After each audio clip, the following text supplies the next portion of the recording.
다음 주제로 넘어가 보도록 하겠습니다. 화면으로 만나보시죠. 수해봉사 발벗고 나선 친절한 정숙 씨. 집중호우가 오늘까지도 이어지고 있는데요. 폭우 피해를 입은 현장에서는 복구를 위해 힘쓰는 손길이 많이 있습니다. 지난 금요일에는 김정숙 여사가 직접 청주의 수해 현장을 찾았습니다. 김정숙 여사의 목소리를 먼저 한번 들어보도록 하겠습니다. 반갑습니다, 어머니. 아이고, 아버님께서 잘해주셔서 우리 농업회원들이가 내가 그랬어. 우리는 농업회원들이에요. 네, 우리 이쪽에 살면서 예, 고마워요. 네. 왔다가 야간 받았어요? 하나 받았어? 근데 이걸 손에 뭉쳐가지고 못 쓰겠다. 뭉쳐도 하여튼 그건 나중에 보송보송해주면 할 일이고.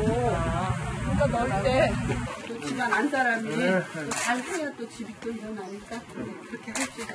감사합니다. 이제 영부인이 이렇게 직접 수해 현장을 찾아서 봉사활동까지 한 건 이번이 처음이라고요? 네, 저도 좀 놀랐습니다. 이번이 처음이더라고요. 네. 그러니까 수해 현장에 직접 가서 지금 보시면 아시겠지만 김정숙 여사가 그냥 딱 보시면 그 약간 동네 아주머니 같은 느낌 아닌가요? 네. 그냥 거기에 어우러져서 같이 봉사활동하고 또 그리고 또 주민들하고 이렇게 편안하게 대화하는 모습을 보여주셨는데 사실 문재인 대통령이 취임하고 처음에 이사 갈 때 그때 배고파하는 사람에게 라면 끓여줬던 그 장면도 좀 같이 연상이 되는데요. 네. 지금 조금 전에 얘기했던 김학철 의원 사례나 그리고 또 뒤에 나올지 모르겠습니다만 이번에 이제 홍준표 자유한국당 대표도 수해 현장을 찾았어요. 네, 조금 이따 얘기를 한번 해보겠습니다. 그때 영상과 지금 영상은 좀 차이가 상당히 많이 난다. 그리고 굉장히 보기 좋습니다. 지금 화면 보시면은요. 뭐 그냥 일반 동네 아주머니하고 거의 뭐 같은 모습입니다. 영부인인지 잘 모르겠어요. 잘 모르겠어요. 네. 그 상당히 뭐 훈훈해 보이기도 하고요. 제가 보기에 이거 정치인의 봉사 저는 가장 좋아하는 게 그 윈스턴 처칠 있잖아요. 네. 이분에게 뭐라 했냐면 내가 이게 조국과 국민에게 바칠 거는 피와 눈물과 땀밖에 없습니다. 저는 이게 정치인이라면 정말 이게 국민이 어려울 때 눈물을 흘려주고 같이 네. 그다음에 땀을 흘려주는 이게 필요하고요.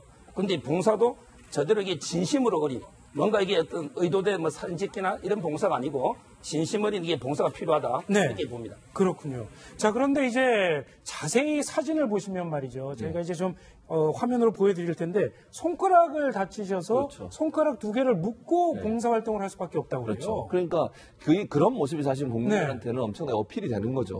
어떤 상황이 지금 손이 지금 다친 모습이 지금 저희 화면에 나오고 있죠. 네. 그 모습을 보면 본인이 아픔에도 불구하고 저기 가서 저런 모습을 보여주는 것 자체가 정말 국민에게 다가가려는 어떤 생각과 마음이 보여주는 것 같아요. 그러니까 저분이 뭐 저희 가서 하루 종일 했든 이틀 했든 그것보다 더 중요한 건 저는 대통령의 부인이 직접 와서 주민들하고 함께 저렇게 봉사도 하고 식사도 하고 함께 시간을 보낸다는 것 자체가 국민들한테 엄청난 위로가 된다고 저는 생각을 하거든요. 네. 그러니까 시간의 문제라기보다 물론 저게 지금 보시면 알겠지만 옷 입은 거나 행동하는 걸 보면요. 전혀 개의치 않아요. 무슨 사진을 찍는다거나 아니면 홍보에 관련된 그런 부분이 전혀 없고 그야말로 본인이 진정성 있게 가서 보여주는 저런 모습들이 결국은 국민들한테는 어필되는 이유라고 봅니다. 네. 문재인 정부 들어서나 문재인 대통령, 김정숙 여사가 보여준 행보들을 보면요.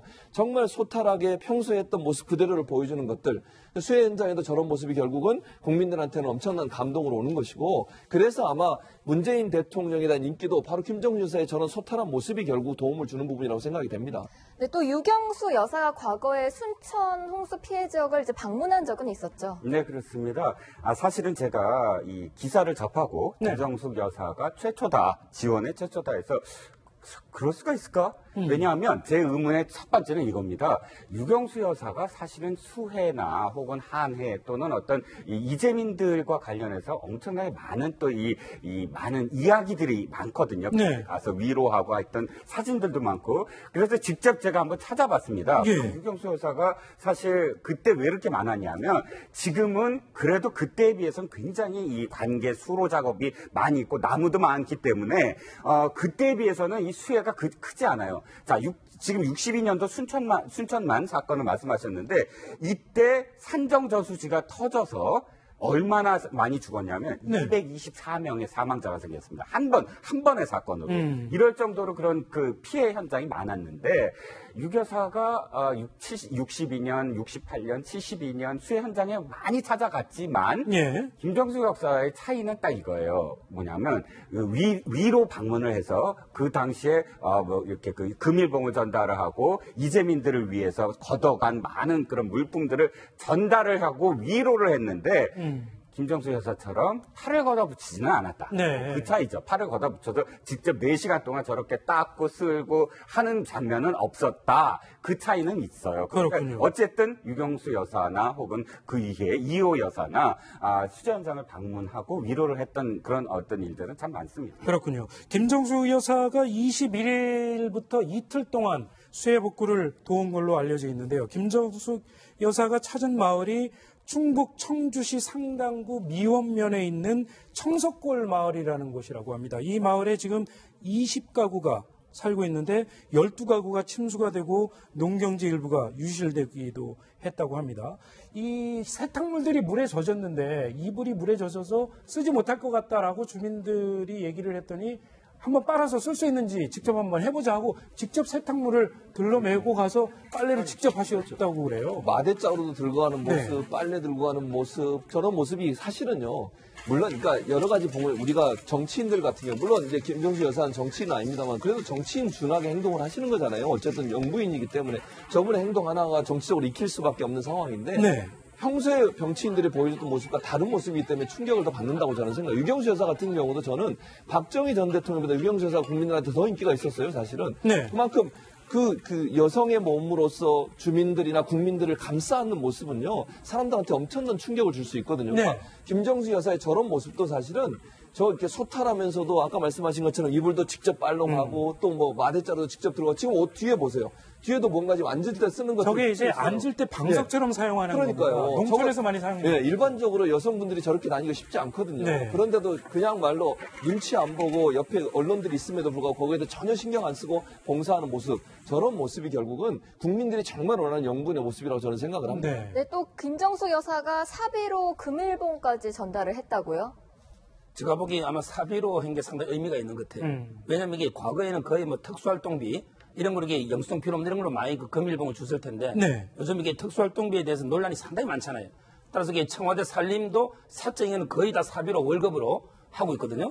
그래서 이게 봉사의원금도 저는 이게 그 사비로 준 거는 상당히 그 의미가 있다 이렇게 보고 있습니다. 네, 그렇군요. 지금 김정수 여사의 저런 수해 복구 현장의 모습이 좋게 보이는 이유는 바로 이분과 대비가 되기 때문입니다. 어떤 분인지 화면으로 한번 만나보시죠.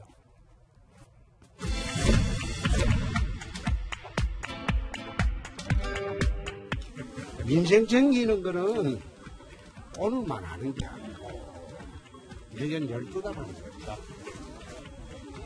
1년 12달 동안 민생을 보는 게 그게 정당의 역할입니다.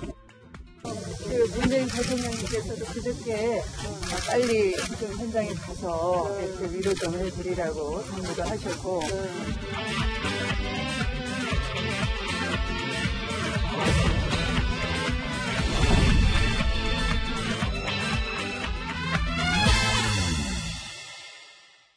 네.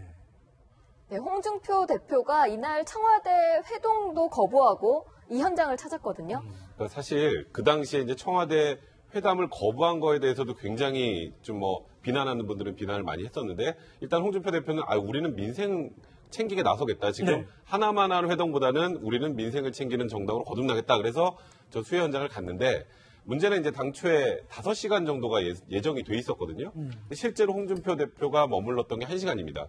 그리고 그 1시간 동안 뭐 소위 홍준표 대표가 페이스북에 이렇게 써서 삽질을 하고 왔다. 네. 삽질하고 왔다고 했는데 문제는 그 상황도 상황이지만 저 조금 전에 나왔던 딱 한 장의 사진 때문에 굉장히 비난을 많이 받았습니다.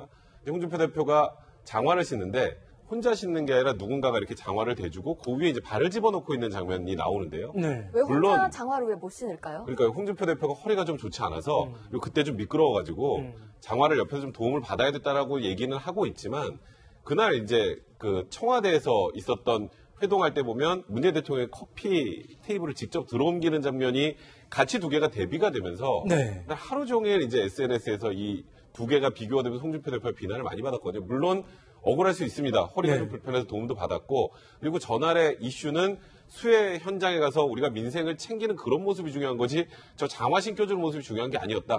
그리고 수재 의원금으로 또 당에서 거둔 돈도 제공을 했으니 그런 부분이 이슈가 돼야 되는데 저게 이슈가 된 거에 대해서 굉장히 불쾌감을 드러냈으나 네. 사실 국민들이 바라볼 때는 진정성 측면에서 저 한 장의 사진이 모든 걸 말해줬다라고 판단하다 보니 사실 저기에 가신 게 그렇게 큰 도움이 안 된 그런 상황이 돼버린 거죠. 백성문 변호사 말씀하신 대로 실제로 허리가 아팠으면 상당히 저 사진으로 인한 오해가 억울할 수 있습니다. 억울할 수 있는데 수해 복구 현장에 가서 허리가 조금 아파도 이 언론들도 다 지켜보고 있는 자리였으니까 조금 조심스럽게 좀 행동을 했을 수 있지 않겠느냐 이런 아쉬움이 분명히 남아요. 당대표를 지난번에도 했었고 지금 두 번째 하고 계시지 않습니까? 네. 정무적 감각이 있어야 되는 거죠. 본인이 또 김학철 도의원한테 정무 감각이 없다고 얘기를 그날 또 지적을 하셨어요. 그러면 본인은 정무 감각이 있으셔야죠. 지금 삽질 하시면서는 여러 번 허리를 굽혔다 펴셨어요. 물론 네. 그때도 아팠을 수 있죠. 그럼 그 정도 아픔을 참으면서 언론이 있기 때문에 그렇게 했다고 가정을 해봅시다. 그럼 장화 신을 때는 그렇게 뭐 하면 안 되나요? 그러니까 그 순간에 물론 아플 수 있어요. 저는 뭐 아플 수 있다고 생각합니다. 그렇다 하더라도 그렇게 많은 카메라들이 지켜보고 있는데 누군가 장화를 잡아주고 그걸 또 신고 빼고 이런 모습이 본인이 어떻게 비춰질지를 생각하셨다면 저렇게 할 수 없다고 저는 생각해요. 네. 그러니까 그런 부분들에 대한 생각이나 깊이 있는 어떤 생각 없이 행동을 하셔서 결국은 뭐 사실 저것만 없었으면 물론 비난은 받을 수도 있겠지만 그래도 저렇게까지 비난이 크진 않았을 거예요. 네. 그럼에도 불구하고 저 한 장의 사진이 결국 그렇게 될 수 있다는 걸 정치적 감각이 있다고 하면 충분히 고려하셔야 돼요. 정치인들은요, 언론들이 뭘 찾아다니겠습니까? 정치인들이 실수하는 거, 잘못된 거, 그것만 찾아다녀요. 그렇죠. 좋은 거보다. 그러니 저 좋은 일들이 저 한 장의 사진 때문에 그렇게 됐다고 하면 본인이 정무적 감각이 떨어지는 거죠. 아무리 허리가 아팠어도 저 장화 신고 벗을 때는 최소한 본인의 손으로 했다고 하면 훨씬 좋았을 뻔했는데 홍준표 대표가 정무적 감각을 제대로 발휘를 못하셔서 결국 저런 실수를 했다고 봅니다. 네, 추미애 민주당 대표도 수해 피해 현장을 찾았습니다. 홍준표 대표의 장화 논란에도 한마디를 했는데요. 들어보시겠습니다. 폭우가 발생을 해도 지금 이것도 그냥 뭐 와가지고 장화도 스스로 신지도 않고 그냥 자원봉사 흉내만 내고 다닌다고 해서 정치적 책임을 다하는 게 아닌 겁니다. 이걸 장기적인 대책을 가지고 단계별로 대책을 빨리 세워서 이런 기후 변화에 대한 대응이 가능하도록 가야 되는 것이죠. 그래서 그런 것에 대해서 우리가 적극적인 재정 정책을 펼쳐야 된다. 네, 지금 홍준표 대표의 실수에 대해서 좀 얘기를 하고 있지만 그렇다고 해서 저렇게 뭐 상대당이 정치적으로 이용을 할 필요까지는 없겠죠. 그냥 할 말만 하면 될 텐데 굳이 그 기회를 꼭 이용을 했어야 될까요? 하는 아쉬움이 있습니다. 그렇죠. 저도 이게 홍준표 대표 행동은 옳게는 안 봅니다. 네. 왜냐하면 이게 옛날에 김무성 대표 노룩 패스인가? 근데 이 가방을 이렇게 한 거, 이것도 문제가 됐는데. 공항에서. 그렇죠. 네. 왜냐면 이게 보사진은 정책적인 동료지, 옛날처럼 이게 과거처럼 뭐 부리는 종은 아니잖아요. 따라서 이게 과잉 의전은 저는 문제는 있다고 보는데, 다만 이제 추미애 대표도 마찬가지예요. 왜냐면 이게 봉사하러 갔으면 본인이 이게 오른손이 하는 일을 왼손이 모르게 하듯이 네. 본인이 이게 봉사 열심히 하면 되지, 굳이 그 상대방을 이용해서 이게 비판하는 봉사 가서 이것도 이게 적절하게는 안 보입니다. 네. 자, 앞으로 피해 복구 현장에 봉사활동 가실 분들 많이 있을 겁니다. 이런 점을 좀 감안을 하셔서 정무 감각을 좀 발휘하셔야 되지 않을까 하는 생각이 듭니다. 다음 주제로 넘어가 보겠습니다. 화면으로 만나보시죠.